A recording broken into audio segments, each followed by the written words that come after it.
Picture this. The year is 1999 and Star Wars Episode 1 has just hit theaters worldwide. Fans are losing their minds. Lines wrap around buildings. But four guys in Wisconsin decided they wanted more than just a ticket. They wanted the whole film and not a bootleg copy. They wanted the actual physical movie reel straight from the theater projector.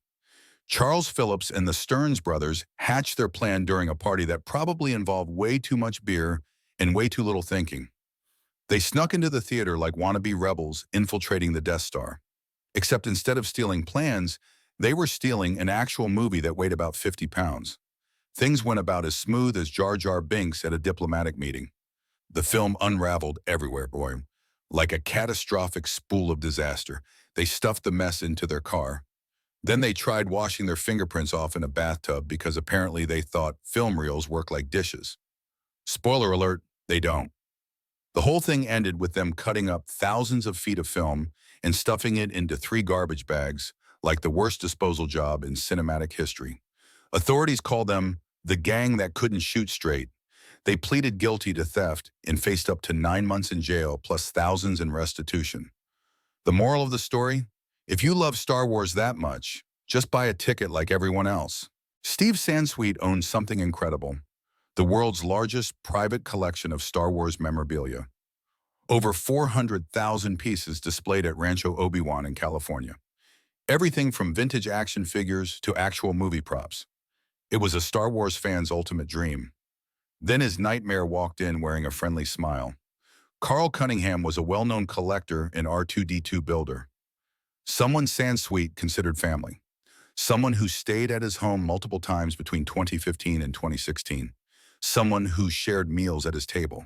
That someone systematically stole over 120 vintage pieces worth more than $200,000. The theft only came to light when another collector bought a rare prototype rocket firing Boba Fett figure and traced it back to Cunningham. Turns out the so-called friend had been selling stolen treasures on the side. Collectors started comparing notes and realized dozens of rare items all came from the same source. All from Cunningham. All stolen from Rancho Obi-Wan. Even Mark Hamill himself tweeted about the crime with #SithHappens. Carl Cunningham eventually pleaded guilty to felony grand theft and faced 4 years in prison. About 100 items were recovered, but the betrayal cut deeper than any lightsaber ever could. Trust in the Force? Maybe. Trust in people? That's harder. You'd think a toy lightsaber couldn't cause much damage. You'd be wrong. Meet David Canterbury, a 33-year-old from Portland, who proved that the plastic Jedi weapons are surprisingly effective in the wrong hands. In December 2011, Canterbury walked into a Toys R Us with a lightsaber in each hand. Then he started dual-wielding them at random shoppers like some kind of deranged Sith Lord on a rampage. 3 people got whacked before he casually strolled outside to the parking lot. That's when police showed up. And that's when things got legendary. Officers tried to calm him down. Didn't work.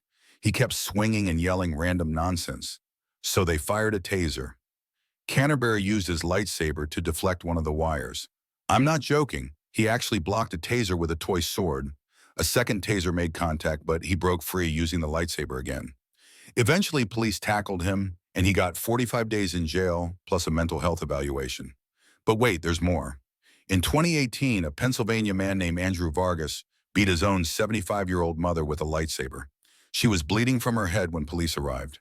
In 2020, Aiden Orion White in Nebraska attacked a woman and her 7-year-old daughter with a metal lightsaber outside their home. These weren't movie props anymore. They became real weapons in real crimes. The Force was definitely not with these people. In 2008, the UK got its very own Jedi religion drama. Brothers Daniel and Barney Jones founded the Church of Jediism in Wales. They were serious about it too. They set up cameras to film themselves practicing lightsaber combat because apparently that's part of their spiritual routine. Enter stage left, a very drunk man in a Darth Vader costume. His name was Arwell Hughes, and he had consumed nearly an entire box of wine. That's 10 liters for anyone keeping score. Hughes stumbled onto the scene shouting, "Darth Vader? Jedis!" Then he proceeded to attack the church founders with a metal crutch while cameras rolled the whole thing. Hughes claimed he couldn't remember any of it due to the wine situation. The judge wasn't buying it. What makes this extra weird is that over 390,000 people in the UK had listed Jedi as their religion in the 2001 census. The movement was so big that Jedi Knight got its own official code in census data. But official recognition didn't protect the Jedi Church founders from a drunk guy in a costume. Hughes was spared jail time, but the incident became infamous in Star Wars crime lore. The Church of Jediism continued operating with about 30 members who genuinely believe in using Force wisdom for better living.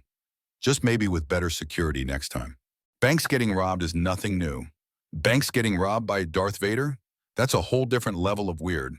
Between 2010 and 2017, multiple criminals decided the best disguise for armed robbery was dressing as the most recognizable villain in movie history.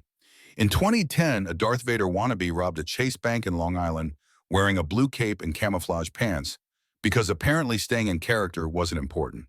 In 2015, a 5'5" Vader hit a North Carolina credit union with a rifle. Police called it the most unusual disguise they'd ever seen. That same year in Florida, another Vader tried robbing a convenience store but got hit in the face with a salad dressing bottle by a brave clerk. The peak came in 2016 when Gary Crider became known as the Comic-Con Bandit. He robbed 5 banks across Colorado in 1 month, 2 robberies in a Darth Vader mask, 1 in a Black Panther mask. He stole over $26,000 before getting caught at a hotel. The kicker? He was already on federal probation for bank robbery and state parole for attempted murder. Some people never learn. What's bizarre is that none of these criminals seem to realize that wearing one of the most iconic costumes in film history makes you incredibly memorable. The force of common sense was not strong with any of them. They all got caught, and movie fans everywhere cringed at the misuse of their beloved franchise. Image generations.